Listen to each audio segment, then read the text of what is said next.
Hi, my name is Phil Schrader, and I'll be talking to you today about incompatible target skipping. This is a feature that Austin Schuh proposed last year together with Greg Estrin from Google. Since about March or so of this year, we have been slowly working on the implementation, and this should be available for you on Master. I am joined today by Austin, who will host the second half of the presentation.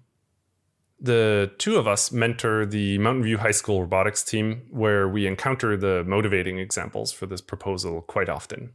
So, talking about motivating examples, what is incompatible target skipping? Well, let's explore this with a very innocuous example, which should hopefully make it pretty obvious. Let your imagination go wild and picture yourself wanting to fix a bazel bug. Crazy idea, I know, but bear with me. So what do? You check out the bazel repo, you make your change, and because you're a good developer, you want to run all the tests. How do you do that? Well, obviously the right answer is to run bazel test // ... Unfortunately, as you can see, no good developer goes unpunished. On the screenshot, you can see that bazel test // ... doesn't actually work because it'll build targets and run tests that will just never work for your platform. In this case, we're running on a Linux machine, and this Windows-only target will not compile. So the goal of incompatible target skipping is to recognize targets like this and just skip them during the build or the test, whatever you're doing. Okay, let's do a quick recap of what platforms and toolchains look like in case you haven't made that jump yet for your own project. Formally, a platform is a collection of constraint value targets. These targets describe the properties of the platform. The Bazel build platforms repo contains the most common constraints that you will need. It defines things like running on an ARM CPU or running on a Linux OS, stuff like that. And they're happy to accept more contributions for other constraints. The repo is really meant to serve all authors to express constraints with a common vocabulary. The repo does ship with Bazel, but it may be outdated, so you might have to import your own version for what you need.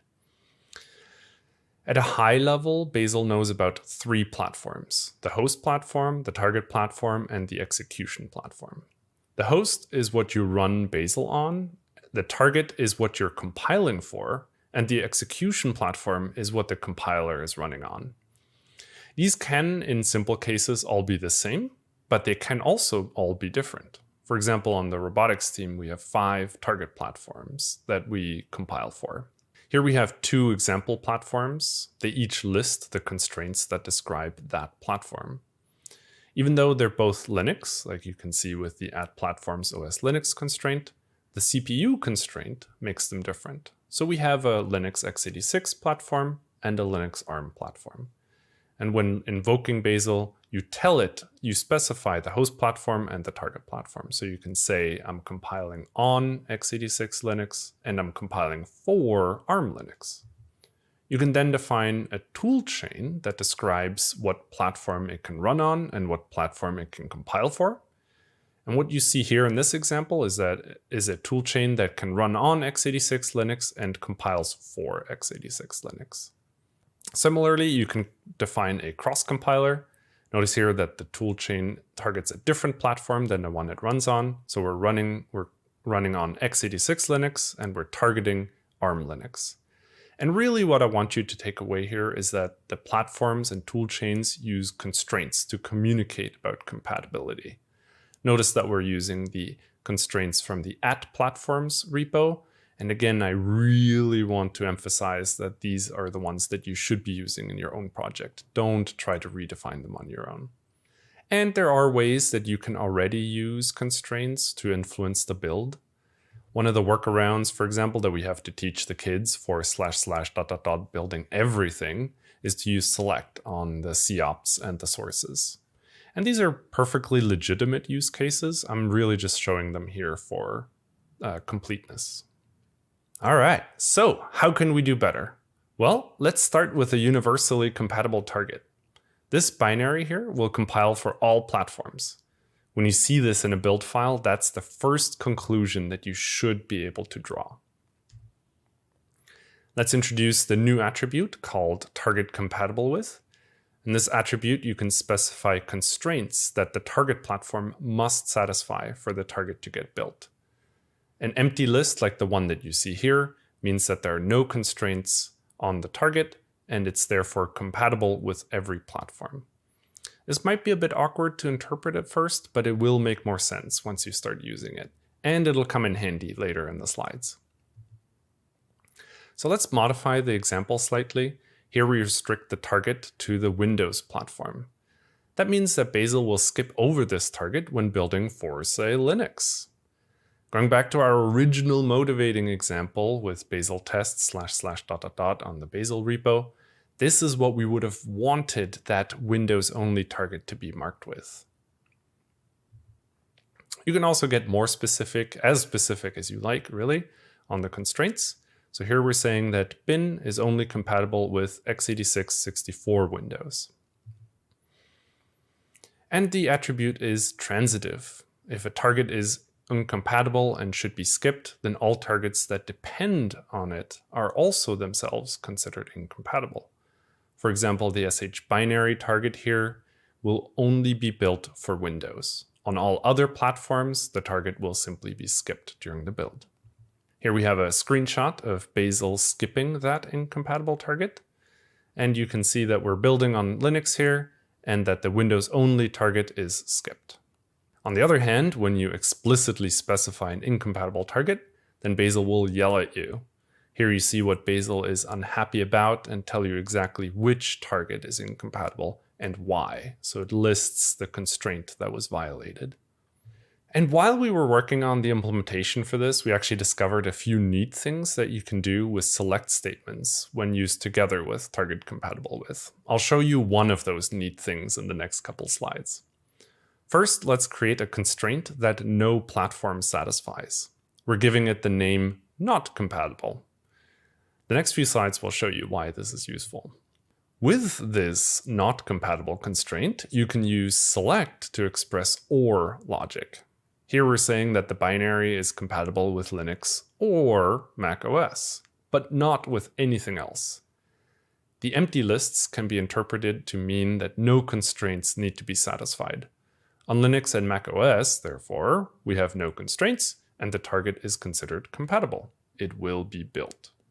On anything other than Linux and Mac OS, say Windows, we require that the not compatible constraint be satisfied. But since no platform actually satisfies this constraint, the target will be considered incompatible and will thus be skipped on all platforms other than Linux and Mac OS. So on Windows, Bazel will skip this target when building with //. You can also invert the compatibility by switching the results of the select. So on Linux and Mac OS, this new target is not compatible. On all other platforms, the target is compatible. Theoretically, anything that you can select on can be used to express compatibility, and that is definitely something we're thinking about a lot. Again, this is available to you at Bazel Head, and we really hope that this is useful to you guys, and we'd love to hear your feedback on this, and of course, bug reports. And now I'll hand it off to Austin, who will expand on these concepts. Thank you. Okay, thank you, Phil. So let's go over what goes into a platform. So these should be properties of the physical machine. So things like the CPU or the operating system or the glibc version. These really tell you kind of what software is going to be able to run on the machine. CPU, both like which instruction set. Operating system will tell you kind of which syscalls, and glibc is going to help you with a lot of the compatibility. These are not properties of the build. So things like Clang and GCC, those two compilers, they will target most major systems. It is not a property of the target whether or not it will work with Clang or GCC. And the same goes with versions. Clang and GCC, the versions shouldn't really matter, especially in more modern versions for most platforms. So let's go through another example. So say we want to use protobuf in C++. Well, let's say it's on an embedded system. These will typically require a custom compiler. So there's going to be a little bit more setup there, or maybe on Windows. And we just want it to work. Well, this is probably going to require some custom flags for each of those targets to make everything work correctly. So let's look at some examples from protobuf. This is on master. So here we can see there's a select statement for setting the COPS.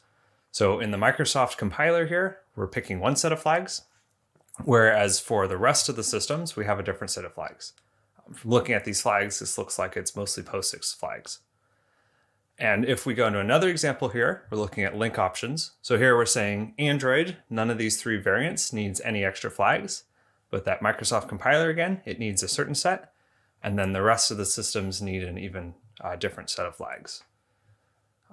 So if we look into how that works, this isn't stellar. So here we're going and we're saying if the cross-tool top flag has been specified as Android NTK, that string, then we must be running on this type of Android. Otherwise, if the cross-tool top is set to this other magical string, then that means we are running on this other version of Android. So there's a little too much magic strings here floating around, and this is not really going to scale up to a bunch of different systems. So if we look at a gRPC example here, this is a test case that does not work on iOS. It does not work on Windows. And here's a new concept here that we haven't introduced so far. It does not work with msan. So msan is this property of how our compiler is configured. And we're saying that this test doesn't really work when it's configured that way. So what do we really want as a user? Well, I just want protobuf to work. I don't want to think about any of this. And if I am forced to think about it, so say I find an issue or find a flag I need to make my build work, I want to be able to take that flag and I want to be able to upstream it and send it up to protobuf so that I don't have to do it again. And that means I need to do it in a way that's reasonably robust and will work for other people and not break other people's build. So what's building a library look like in Bazel? Well, we start with Bazel. We're going to specify a bunch of flags. This is things like compiler options, potentially even cross-tool top that we saw above, all sorts of things. We're going to specify a toolchain so we can register various different C or C++ compilers, Go compilers, all sorts of things there. We're going to tell Bazel a platform that we're trying to target. This tells it like what we're building for. Are we building for our robot here, or are we trying to build for the hardware that Bazel is running on, or some other piece of hardware? So then from there, toolchain selection is going to happen. So that's where Bazel takes all that information into account and tries to figure out exactly which compiler we want to use. From there, it's going to produce a CC toolchain info. So this contains all the information about our compiler to tell us exactly how to do that build. And then that's used to really configure the graph here. So protobuf, we're going to change the select statements and change how it's built and generate the build commands for that. And then if we go down and we're building our now binary that depends on protobuf, that's going to be configured the same way. So there's a small asterisk here. The arrow is not always quite that simple. There's some cases where it will slightly different behavior will happen, but this is a useful enough approximation that it's really, you can think about it this way. And really those approximations where that fails, that will make this discussion even more relevant. So what can change? Well, user can come with a bunch of custom compilers. With embedded systems and C and C++ compilers, this is quite common. Most embedded systems will come with a C++ compiler that's been configured to work for them. Users will also want to build for many different platforms, especially in an embedded world where you have a bunch of different targets, sometimes multiple of them in a build. And then the user is going to really select a bunch of different flags and change how Bazel is configured. And that's really going to influence toolchain selection. And with all the number of inputs here, it is really not reasonable to be able to reproduce the logic inside toolchain selection downstream. So the user can, or the library writer here, so this is someone like protobuf, they're not going to be able to know all of the various users of their library. So it is not reasonable for protobuf to know everybody using it. And so that's going to make it hard on them. And really, in the end, we want this to not be brittle. We want to be able to change things in this and have everything continue to work reasonably reliably. So this means we need reasonable interfaces. We need to be able to describe how information is communicated. So I will argue that our interfaces here are the platform. So this really is talking about the physical aspects of the target, and then also the compiler. As we've seen, that's useful for configuring our graph. And that means that these fields in the toolchain become part of our interface. And that means there's a contract. Where there's an interface, there's a contract. So we need to agree on which fields there are public and private. and also what the various values are. So if we're trying to figure out if something's GCC and we spell it two different ways, GCC or GCC, that's not going to be very good for the software downstream if we don't have a good contract there. So we really need to agree, both as the people defining the toolchain and the community, what's useful and make sure that's captured. Is this enough? Well, things like the compiler name, the various settings, the configurations for it, MSAN, UBSAN, all those various types of things, those can come through the toolchain. That's a very natural place to put those type of properties. And then things like our target architecture, so like what target we're targeting, those can come through the platform. It's a good fit for those. So let's revisit our gRPC example from before. So we can take the Windows and iOS constraints where we were saying that the test did not work on those platforms, and we can put that in the target compatible with. So that's pretty awesome. Got that part solved. And now we're left really with the no MSAN part.